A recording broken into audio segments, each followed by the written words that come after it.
Hey guys, how's it going? Welcome to our third episode, take two, of Catching Up. And I say take two because originally we had 45 minutes recorded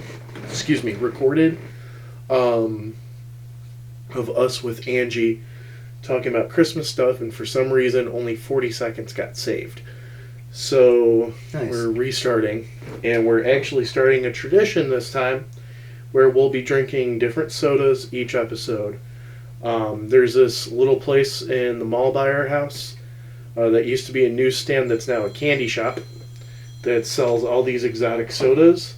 So today we're drinking Lemonade, which is like a communist lemonade, I guess it's supposed to be. It's just Russian beer going. It's not beer. It's soda. It says real soda on top of it. But then, So you already drank some. What do you think of it? I don't know. It's alright. It kind of has like a nothing taste, almost. Kind of just like... It feels like it wants to be orange, but it's not. Yeah, like it's just shy of orange. I mean, I like it. Beware the press comedy party. Animal. It was really a proletarian in denial masquerading as Borgre's Cold War warmonger. That's what it says. Yeah. It's pretty funny. It's got like a hammer and sickle on it. Hold on, our 5-year plan. Drink a bottle a day for 5 years and become a hero of socialist flavor. They got a lot of interesting drinks there, but I remember that one specifically for some reason. I was like, I gotta get that one. So I picked it up for you and me. But yeah, so what we originally talked about was like Christmas stuff, like good Christmas memories, bad Christmas memories, favorite Christmas gifts, stuff like that. We had Angie here on that, like I said, but all that got cut. So she's going to be in our next one, which we're actually going to be recording super early because next month I'll be in Florida by the time that one airs. So maybe a lot's changed since when we record that one, maybe not. This one we're doing on Angie's birthday, so I am going to say happy birthday to Angie. We also are doing this 6 days before Christmas, even though it will be premiering on Christmas Eve. So this is the day after the Mandalorian season finale, which I am still distraught about. I'm not going to say anything because I don't want to spoil, but I mean, a lot of mixed emotions. If you guys want to see my opinion on every episode, I do have a video that was released last Saturday. But, yeah, let's talk about Christmas. So, where does Christmas rank on your holidays, Ross? Or Robert? Neutral. Neutral? What's your favorite holiday, then? Can't say Halloween because that's your birthday. That's unfair. I won't say Halloween's my favorite. What's your favorite one? Arbor Day. Yes. I don't have one. Really? Yeah. Mm-hmm. Christmas is my favorite. And it's not because of the presents. It's not. I used to always say Christmas is my favorite, and my parents would always say it's because I get presents. And no, it's just the atmosphere. And the thing that's kind of been rough, and this is, of course, the first year where we don't have this happen, but we have COVID, so it still doesn't feel like Christmas. But like the last 5 years, because I'm such a Star Wars head, it hasn't felt like Christmas because every movie's been released like the Friday before Christmas. And it kind of stinks. I mean, the funny thing is, now next year, Mandalorian Season 3 and the Boba Fett show, if they're not the same thing, are going to be coming out on Christmas now. So, the 1 year that we don't have to worry about it. But yeah, like, so that's been kind of disappointing for me about that. But I still enjoyed the last few years.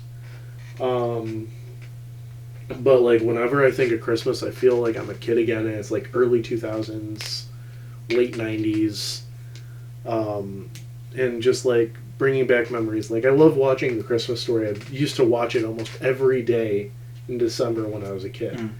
And like I would have like Christmas in July marathons of Christmas movies. Love Elf too. What's your favorite Christmas movie? Probably A Christmas Story. Yeah, that is a good one. Did you ever see the second one? No, I didn't even know there was a second one. There's 2 second ones.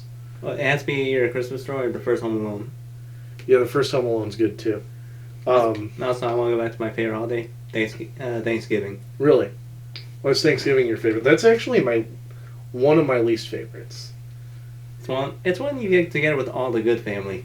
I mean, yeah, I'm happy Unless you're that type of family that invites everyone, then it's just a drunken family bar brawl. Well, I like getting together with my family, but like, literally, turkey's one of my least favorite foods. And my grandma is an amazing cook. I love everything she cooks. And I like her turkey, but like anytime that I get turkey kind of put on, I'd rather have chicken. See, my dad does turkey and ham. My grandma does too. But like this year, because you can't get together, all we had was turkey, which I'm not complaining. But still, the only turkey I like is deli turkey, which lunch meat turkey, which isn't even real turkey. But yeah, like I like again, and I know Grandma's watching this because I told her to watch it. Your cooking is phenomenal. It's nothing against that. It's just not a big fan of turkey. But yeah, Thanksgiving's still pretty nice getting to see family and everything. But yeah, back to the Christmas Story stuff though. So there's actually 2 Christmas stories. There are 2 second Christmas stories. One's called It Runs in the Family, and I guess it came out like in the 90s compared to the 80s, or like a decade after the original one came out. But it's supposed to be, it's got 2 different names. It's called It Runs in the Family. It's also called My Summer Story. But I guess that's a sequel, and then they made a more official one called Christmas Story 2 from the 2000s. And I watched a bunch of like reviews about it on how terrible it is and everything, and Ralphie's creepy in it, and I found it at Big Lots, which is like the discontinued store, I guess is the best way to call it. And it was $5, and I was like, okay, I have to get it. I'm just gonna throw a third movie in there. National Lampoon's Christmas Vacation. I haven't watched that all the way through. I know that means I'm not a true Chicagoan, but I grew up with that. I plan to watch it. I just haven't seen it all the way through. I've seen the ending, I've seen the beginning, I've seen like parts in the middle, but I haven't actually sat down and watched the whole movie. Another good one I like, I'm going to throw a third one in there too. Scrooged with Bill Murray. That's a good one. I love that one. But yeah, watching those movies always brings it back, and just stuff like that. So last time we tried to do this, we were talking about favorite Christmas gifts. So what are some of your favorite Christmas gifts that you remember? I remember you said Yu-Gi-Oh cards last time. Yeah, this was Christmas at Grandma's. Yep. A lot of stuff changed since then, and Christmas at Grandma's wasn't bad, but wasn't great. Oh, I thought you were talking about Yu-Gi-Oh in general. I was like, yeah, it's changed too much. Well, Yu-Gi-Oh has changed too much for the worse. Yeah, exactly. But no, I and then when you were telling me that, I'll reiterate this story too. So yeah, you're telling me about how Yu-Gi-Oh cards were some of your greatest Christmas gifts. Now, I don't remember if I got this as a Christmas gift, Easter gift, birthday gift, but I got Yu-Gi-Oh cards as well as a kid. And why I'm saying they're the worst gift was because they're all knockoffs. Yeah. It was like really bad, and I made a whole deck. I didn't tell this part to you. I made the whole deck and everything. It was like phenomenal, and this is how broken it was. There was like one that was a 2-star card that had, I think it was like 3,500 attack. And like stuff like that. You don't think that's suspicious. So I joined a tournament, and I came in. And I remember it was at Toys R Us in the employee break room. They saw your first card, you're disqualified. No, like because you could even see on the back it like had like the wrong logo and everything. So I sat down, put my deck down, and I think this guy was like probably 20 or something. He goes, "Ref." He goes, "These got a fake deck," and they go, "Yeah, these aren't real cards." And I go, "I didn't know that," and like I seriously didn't. So I had to buy Joey's deck because I had everybody but Joey, I mean, not gonna lie, Joey has some good cards. He did. I'm talking original deck though. I mean, yeah, the original deck structures absolutely sucked. Yeah, but yeah, I remember that, and I lost my first round. I think it was like a $5 entry fee too. And my dad got mad because like wasted $5 for me to lose right away on a game that I honestly didn't know how to play back then. I just threw cards down and treated it like the anime. Yeah, I'll just throw it down and hope for the best. Yeah, I play Red Eye first turn. I play Red Eyes Black Dragon. That's not You how can't this do works. that. Wait, what? Okay. The anime lied to me. Yep. And I'll tell you the truth. Magic is so much easier than Yu-Gi-Oh. Even back then, it was so And Magic complicated. doesn't add like completely new rule that changes the whole dynamic of the game.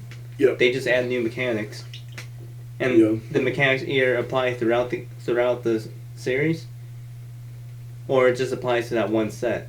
Yeah. And then Actually, rather that one entire block. yeah. And then God, what was the other? Oh, some of the greatest gifts I got. I got a few consoles. I got the PlayStation 4 and stuff like that. Or no, I think can't Actually- remember if I got the 4 or I bought that myself. Actually, I remember I just bought remember- one PlayStation myself. Yeah, I just remembered. When I was 5 years old, one of the Christmas gifts I got was a Nintendo 64. I got a 64 once too, and then my uncle's ex's daughter broke it. It was a Pikachu edition too. I still have my 64. It just needs a new battery. Because the one I have, like, it'll last for 2 hours and then it'll just shut off. That's funny because you guys can't see, but see what's on my desk what I've been playing recently? Like Game Boy Advance that I got when I was 5. That thing still works like a beauty. It's unbelievable. Those were built to last. Yeah, Nintendo is really good at making consoles. Mm-hmm. I mean, you don't see Like the only Cyberpunk console, crashing on a Switch. the only console Even I though ever it's had not to on a replace, Switch. yeah, the only console I've ever had to replace was my PlayStation 3. My 3 works fine, but my 2, which was my first console, I guess like we forgot to dust it enough, and it like fell apart, or didn't fall apart, but there got so much dust on the inside that it ruined the system. Yeah, And it's not good. Yeah, I brought it to a friend. He cleaned it out for me. He sent me a picture. It was a literal bunny made out of dust. He shaped all the dust to look like a bunny. Yeah, man. Yeah. I still have my PS2. The only thing that doesn't work is a PS1 drive. It doesn't read PS1 discs anymore. That stinks. It still reads PS2 discs at least. Yeah. God, speaking of PS1, and then I look over here on my new item display. Dude, I missed the original Spider-Man game. That was such a fun game. But, yeah, so back to best gifts. But, like, one of the ones that I distinctly remember one night was, one Christmas, I had to sleep in my parents' bedroom because they made a Thomas the Tank Engine playset. And it, like, I think it was custom built. I'm not 100% sure. But, yeah, it was custom built and everything, and I probably got a few trains with it, too. But like they set that up in my room, and it might have been the same year I got my bunk bed too. I can't remember, but they like kind of redid my room overnight, which we've redone my room a few times since then, and this last time took 3 whole days. And it's not minimalistic, but compared to what I used to have, it's very minimalistic. So it's kind of insane that they did that overnight. Like it's pretty cool. But so I mentioned my worst gift, which was the fake Yu-Gi-Oh cards. Well, it's your worst gift you got. I wouldn't say it's the worst gift. My brother accidentally bought some fake Pokemon cards. So again with fake cards, dude, those are so. I was not trying to be a dick to my brother entirely. Like I was thankful to him for the gift, but as I went up to him and said, you know these are fake. And it's like, look, they're fake. They're cool, but they're. I know what you were thinking, and I like them because they're fake. What was it? Yeah, you gotta watch it. Did you hear about what recently happened online about speaking of fake Pokemon cards? No. All right, so I guess everybody's favorite YouTuber, Jake Paul, I think it was, or Logan Paul, one of the Paul brothers, started doing this thing on collecting Pokemon cards. And because they're like the biggest YouTubers, a lot of other people started doing it, and there's these like investment company YouTube channel wanted to do a live opening of the original base set, and they paid thousands of dollars for the package from this one guy that was supposed to be Jake Paul's like dealer sort of thing for Pokemon cards. And they gave him the money and everything. They started opening it live. So mind you, for people that don't understand, the base set was originally just called Pokemon. It wasn't like how nowadays you have Pokemon Celestial Storm, Pokemon, stuff like that. It was just Pokemon. So they opened it up, and there was Crimson Invasion, High Voltage, everything that's like the recent last two generations. That's not even Gen 1. Yeah. Which is so bad. They spent all that money, and the guy was still standing there, so like, I think he knew what he did. Because he was, like, making phone calls and everything, and, like, all of a sudden people were picking up second ring, talking. It's like, dude, you're an idiot. But, yeah, I can't believe that. That was insane. 2020 couldn't get any worse. So, what are some good Christmas memories for you? Deep in Probably. thought? What? Probably that one Christmas I got the N64. Yeah. Like, cause along with that we had, like, we got the good games. We got Mario 64, Donkey Kong 64, and Pokemon Stadium. Oh god, I loved Pokemon Stadium. It was such a fun game. That, and then like Coliseum kind of felt like the next step to that. The next D was great, and now it's just the main games are exactly like that. Then after Coliseum came XD, Gale of Darkness. Yep, those were good games, God.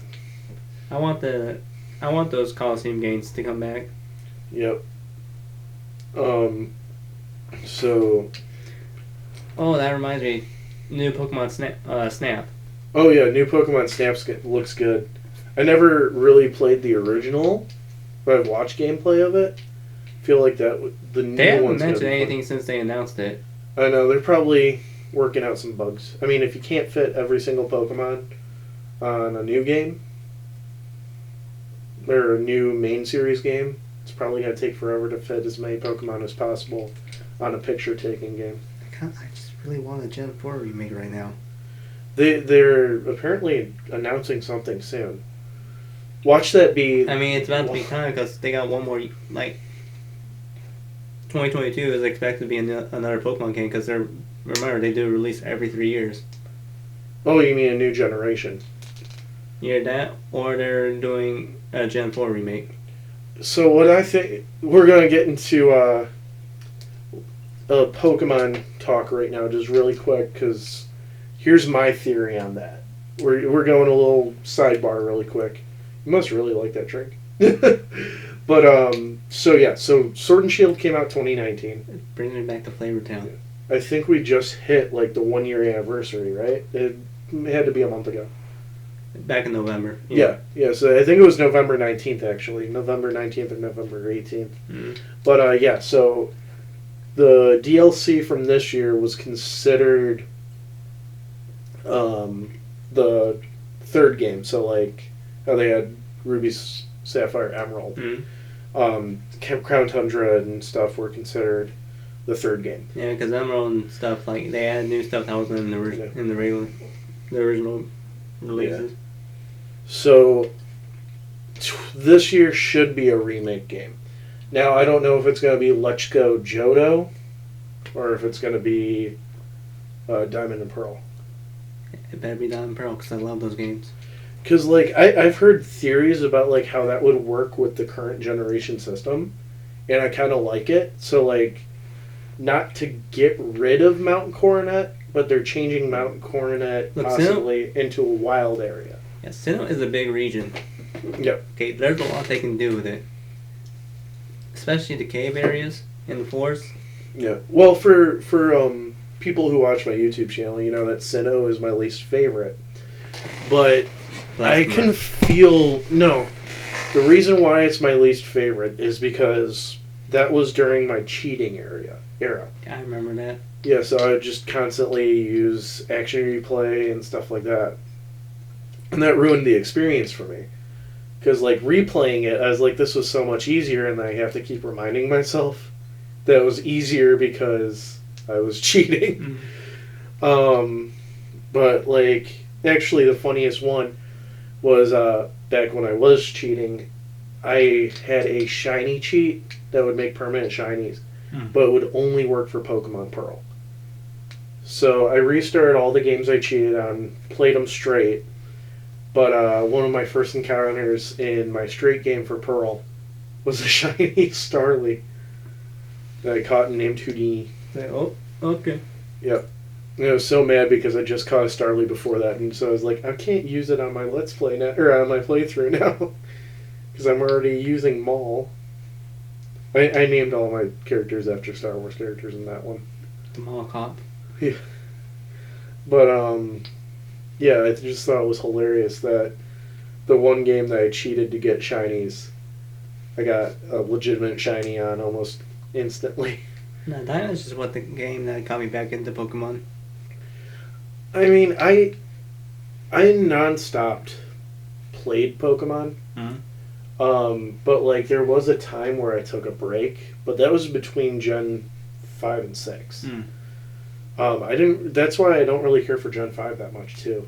It was in that, like, age where I was trying to be cool at school or whatever you want to say, so, like, I tried to not like Star Wars and not like Pokemon and not like Spider-Man, because back then Spider-Man was the only one I cared about, and like not like I liked Transformers, but like I wouldn't share it, and when people found out, they usually would like kind of go after me about it, and like then it made me that like angsty, angry teenager.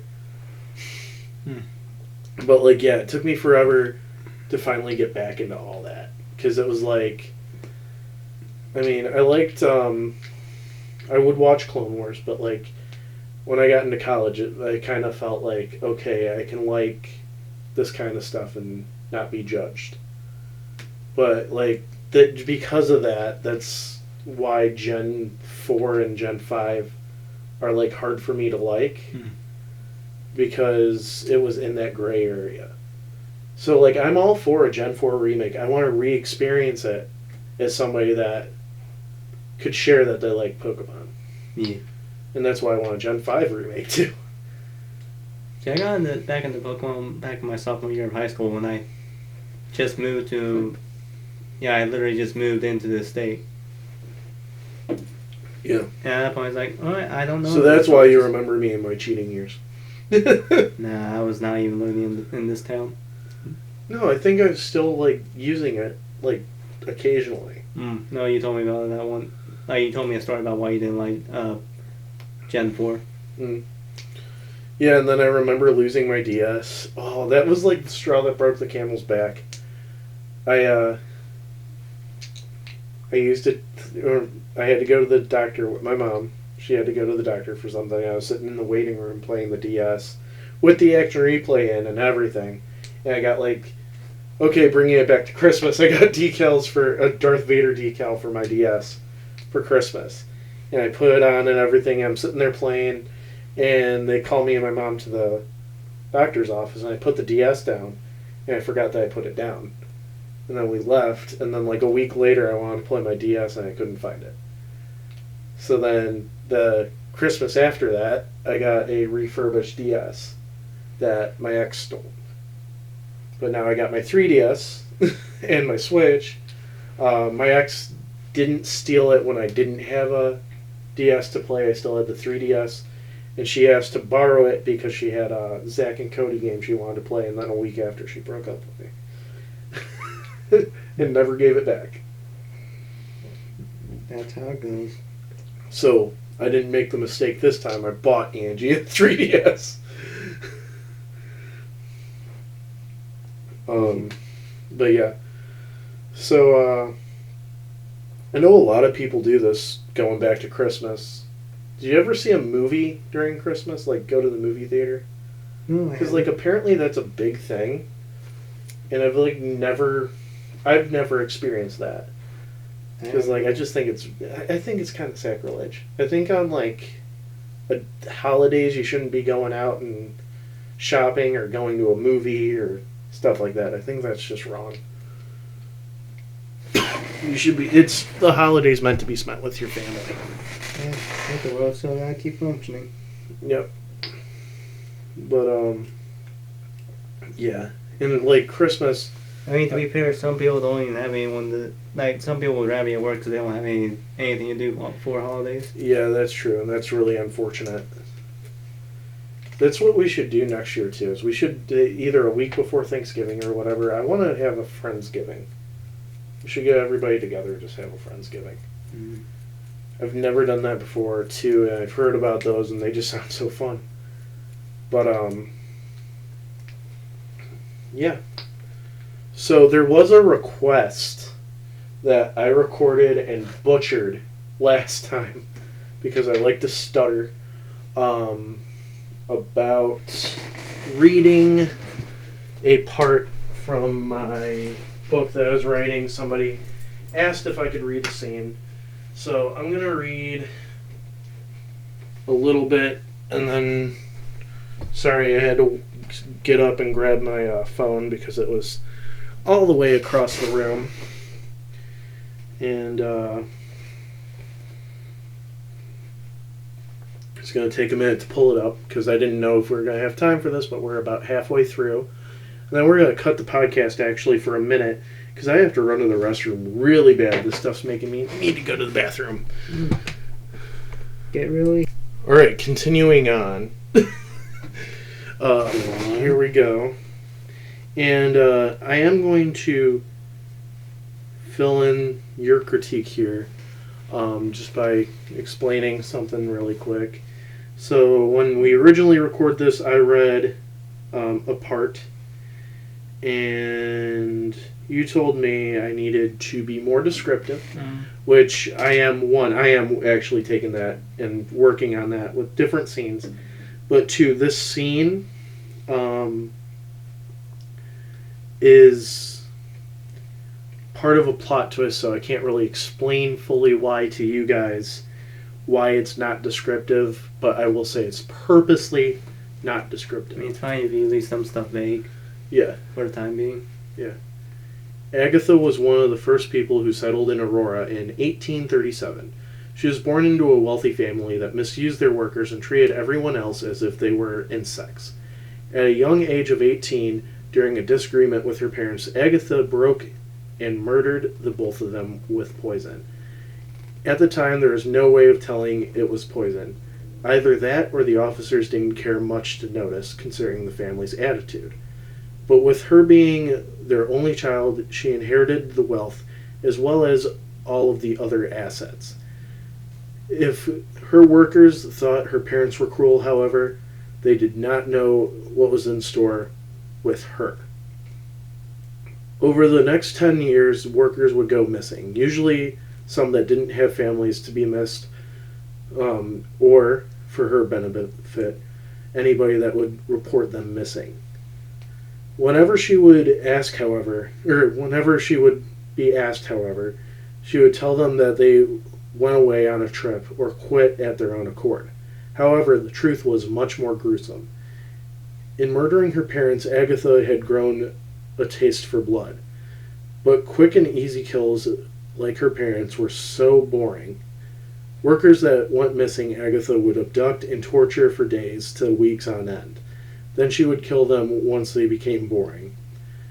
She would then feed their bodies to a few pigs that her family had owned. After a decade of this atrocity, Agatha grew sloppy. Unbeknownst to her, her next victim had just been engaged, and once they'd gone missing, they were reported. The police investigated and looked into it within the week, finding the victim barely hanging on, as well as Agatha herself in the act of inflicting more punishment. When she saw the policeman, she turned and attempted to stab at 1, only to get shot in the mouth after 2 steps, dying instantly. Next were moments of blackness. Then Agatha found herself walking around that spot, only without her victim or the policemen. Only a cleanup crew that were picking up the body of a woman who was shot in the mouth, a woman who looked identical to her. She turned only to find a man in a long, shadowy black cloak standing in front of her holding a scythe. He told her he was there to take her to her rightful place. She refused, saying her work was yet to be complete. The man then stated that if she was to stay, she would have to live the rest of her existence only to stay in her house and never be able to feel true joy ever again. She knew, though, that her only other option was true torture, torture that would make her work look like child's play, so she stuck with her choice. So I'm going to stop there. That's half of the ghost story in this story. But yeah, I'm just filling that request for one of our loyal viewers who was asking about that. So do you have any questions about the story in general, Ross? No. Okay. Not really. All right. But yeah, actually, I will go because you actually were with one of the you were with me in one of the scenes that were based off of here, which is actually going to be the twins' first case. So we're going to go a little bit of a ghost story here. I hope you guys don't mind. So there's a case that they work about a tower in Aurora that is the highest tower. It's in real life. I don't know what I'm going to name it in the book yet, but in real life it's called Leland Tower. It was originally a hotel/casino in the 1920s, and now it's a hotel building. Or an apartment building, I'm sorry. So, for whatever reason, from the time we went, it was 88 years old, and it had 22 suicides. And usually it would happen around the same time, every 4 years. So people would say that it's haunted and everything, and back in the day we used to like to ghost hunt, so we walked around the building for basically, 3 hours? Probably. Yeah, and we were getting nothing at all. Like, absolutely nothing. We were literally about to give up, and I turned to you, and I go, you know what, Robert, just take a picture and we'll call it a night. And what happened? I'll let you say this part because you took the picture. Next thing I know, I just see 2 lights on my camera that aren't even there when I take the camera down. Yep, and one light was shaped like a woman jumping off the building. Like, exact angle and everything. It was crazy. So that part's going to actually be switched with what the next part in real life was, but it's complicated. So we actually sent it to the tower, and we explained to them what we saw and everything, and we told them that we were like part of a blogging website about ghost stuff, and they let us actually walk around the tower for a little bit and see the abandoned room. And it turned out, you know whose favorite hangout spot that was? Al Capone. It was always on the 22nd floor or whatever, the highest floor. They would hang out. So the theory is that the first few suicides weren't suicides. That it was Capone's men throwing people over and stuff like that. That's why you don't trust loan sharks, man. Yeah, that's why you don't trust gangsters. But yeah, there's so much like stories about Al Capone like haunting places. So I don't know if that's like, I mean, I'm a believer, especially after that night. But like, I don't know if it's like people are just claiming it's Al Capone, or if people are actually, if he's like actually moving around, or what's going on. Look, some people didn't pay their debts when he died. Yeah, he's just unfinished business. So we got into a little bit of a Christmas Carol there, talking about ghosties. But yeah, so what's your plans for this COVID Christmas? Oh yeah, me and my dad are spending it with some friends of ours. That's good. Being safe about it? No. Never. I want them to cough in my face as they walk in. We don't wear masks. We don't social distance. No. We bring the whole neighborhood down with us. I hope you guys know he's being sarcastic. Don't come after us. But Or do. yeah, please do. And you know what they always say, that any publicity is good publicity. But yeah, we're probably staying at home. Angie might be stopping by, and that's about it. Which is kind of sad. This is my first year, since I remember, because I guess I was sick, really sick one year, and actually that was going to be my worst Christmas memory. That's barely a memory. Is that I got really, really sick one Christmas and I had to stay home, and that was the only time since this year that I haven't been able, or up to this year, that I haven't been able to see my family on Christmas. Which really, really stinks, because, like, I love seeing my family. I just love the atmosphere of Christmas. And, I mean, I'm also kind of happy that this isn't happening this year, because I just found out I have to work at basically 3 or 4 a.m. the day after Christmas. So I'm going to be dead. But, yeah. So one thing that I'm really excited about, though, which I want to mention now, even though we're going to be posting another, well, no, we're not going to. We're going to be posting it while I'm gone, is by the next post, I will I will have seen Galaxy's Edge, which that means in February. So episode 5, we're going to be talking about Galaxy's Edge and vacations. But yeah, I'm really excited about that.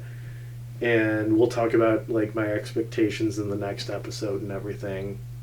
But you grew up in Florida, right? No. Wait, where'd you grow up? Texas?